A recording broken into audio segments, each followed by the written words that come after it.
climate change is a real global problem. We have seen changes in weather conditions across Zimbabwe as a result. Extreme heat, flooding, and drops in water levels have been recorded countrywide. What do we know about climate change? What can we do to deal with it?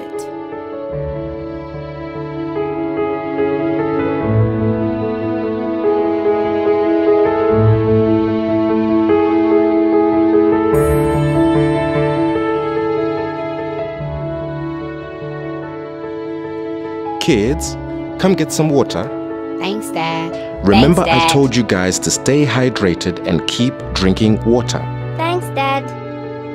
Dad, why is it so hot these days? And why does it keep getting hotter? Because of global warming that is caused by climate change. I don't understand. What is global warming?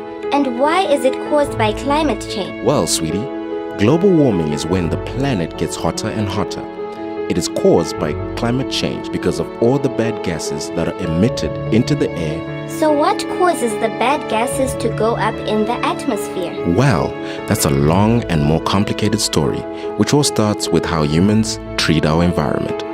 Have you ever wondered why our seasons seem to become less and less clear? Why it's hot when it should be cold, and vice versa?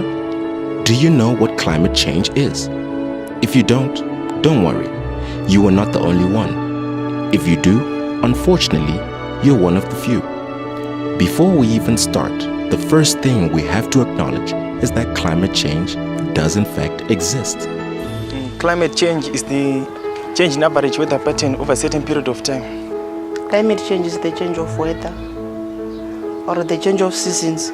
Like we have winter, summer, autumn and spring.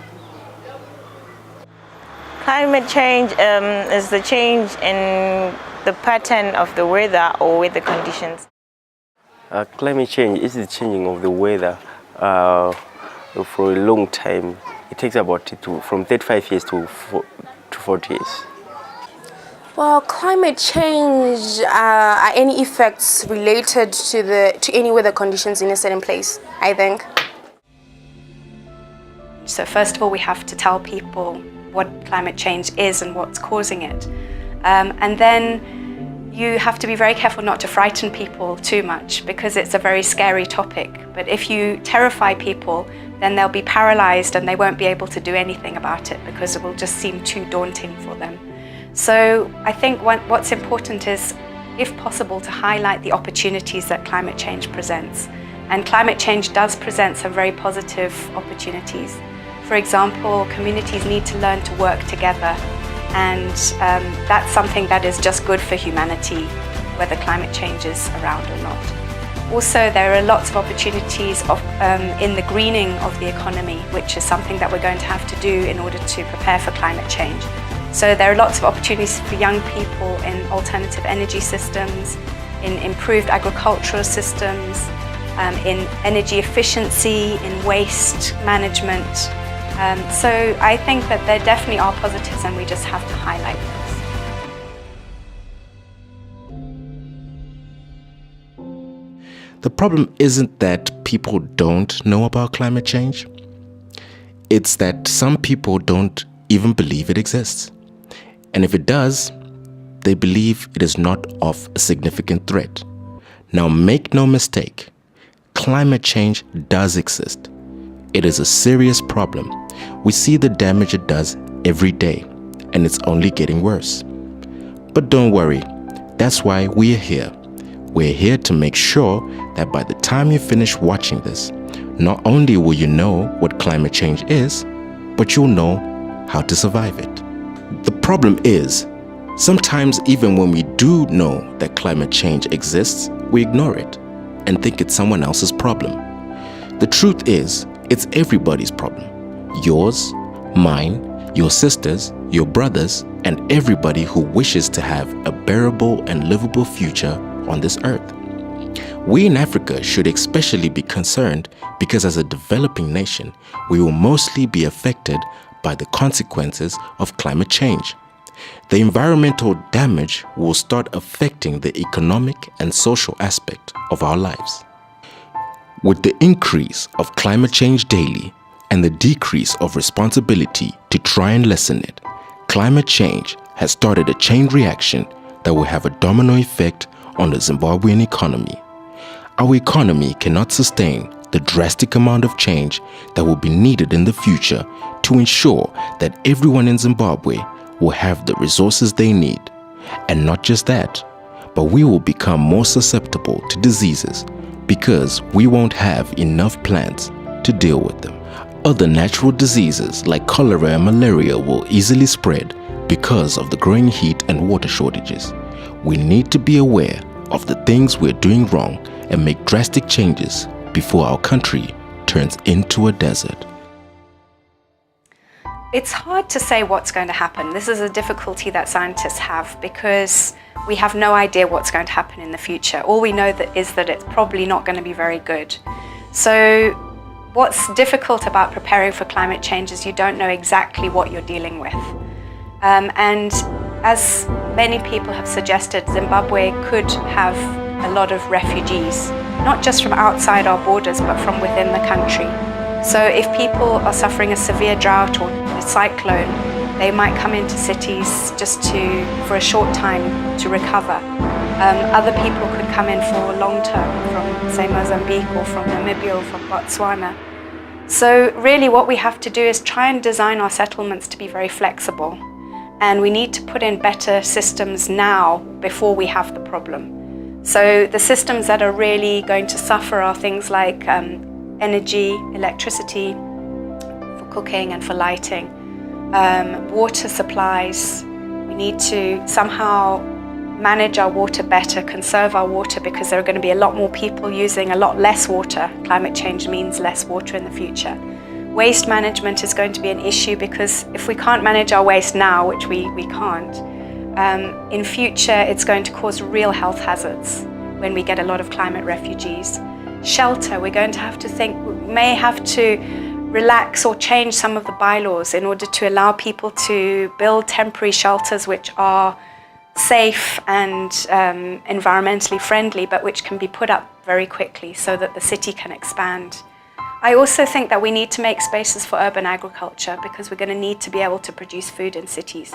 And if we're clever, we can use recycled water and recycled waste. I know it sounds awful, but recycled human waste in order to grow food. This is the kind of future that we're going to have to deal with. And maybe we're going to have to be a bit less squeamish about some of these things.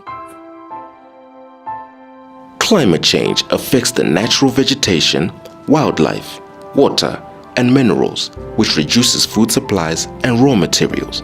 This will negatively affect the economy as there will be fewer goods to export and not enough goods to sustain the needs of the population. With the reduction of resources across Southern Africa, a majority of the people will be forced to migrate to Zimbabwe as it will be the least affected. And with an already struggling economy, the strain of taking in more will be unbearable. The urban areas will be affected the most as the population from the rural areas will move or migrate when resources run out. The impact of climate change will not only affect Zimbabwe, but the whole world. The Intergovernmental Panel on Climate Change predicts that average temperatures across most of Africa will increase more rapidly than the global average. Rainfall over North Africa and other parts of Southern Africa will reduce by the end of the 21st century. There will be a change in rainy seasons and the continent will experience frequent and longer dry spells. Droughts, heat waves, wildfires, storms, intense rains, and floods will become frequent, causing damage to vegetation and human settlement. We might experience a reduction in quality and quantity of water for domestic and economic use. Not only will rain and water systems be compromised, soil fertility will be reduced and soil erosion will increase. Rising sea levels, ocean acidity, degradation of coral reefs will not just threaten coastal communities, but will also cause damage to fisheries. Climate change will affect the human and wildlife population. Herbivores like zebras and buffaloes may face extinction due to the lack of vegetation, dry water sources, and pest infestations. Humans will also be affected and exposed to many diseases and malnutrition. Saka wakatasa pamwaka wemvura watikutaura iye zvino nguva yatiri ino ndeye kuti mvura yedu inogona kuya 15 December ndoonekwa kutonaya mvura yekutonzi mvura 25 December.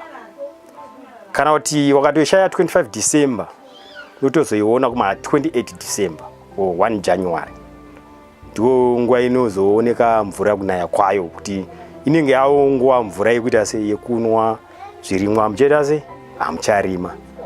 Ndo zvinhu zvakuitika munyika ino. Asi dai iri nguva yaitwa cloud seeding taiona air rains, mvura yaikasika kunaya zvekuti vanhu vanga vasikacheme kuti ezvinhu zvikwane climate change and so on, kana kuti ana El Nino and so on, because varungu vanga vakazvingwarira kare kuti izvinhu zvaifanira kuitwa sei kuitwa.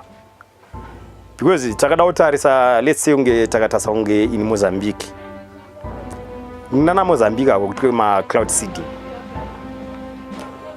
First rain yao vaiona 15 December, vakajamba kwa 15 December, it means vanotozoona 15 January. Pa 15 December, sorry. 15 December to 25 December. Saka kubva ipapo mvura inonaya zvikunaya zvezve. Asi inozokasika kuita sei kuenda. Zvirimwa zvavo zvinhu zvaita sei zvinenge zvaibva. Asi wakazotarisawo dzimwe nzvimbo dzinenge dzisina kana mvura. Ndo zviri kuitwa futi zviri kuitika muno muZimbabwe. For one to understand climate change, you have to break the word into two. Climate as in the average condition of the atmosphere over a long period of time, and change the transition from one point to another. Therefore, climate change, we are dealing with the study of the weather over a long period of how the weather has changed over this long period of time. Climate change inini simazivira angu inini kuchinja kwemamiriro ekunze, like weather conditions, like kuti seasons, like kudhara mvura yasimbotanga kunyanya kunana October kana late September, but right now tikuona kuti kwachinja mvura yakunotanga kana November. Saka izvi kuranza kuti change yakati climate change iyoyo, kana kuti tingati futi manairi aisita chaizoti mamillimeters emvura nerekoda payeka pa season anga akawandisa than izvezvi. Saka ndo climate change iyoyo. In the Paris Agreement, which was signed last year, Western countries did agree to help put finance in place to help developing countries to adapt to climate change and also to implement sustainable development. The type of finance, though, was what was contested, because it's all very well saying we're going to lend you money, but why should we be lent money when the problem was caused by developed countries? Surely they should be paying for the damage that they've caused. So this is the big justice debate, the climate justice issue. I personally believe that Western countries should take responsibility, not just for climate change, but for all of the problems that they've caused in developing countries, starting with the slave trade, with colonialism, and now climate change. These are things which have helped the West to become rich at the expense of developing countries. So yes, I do believe they should pay. Whether they will or not is another matter.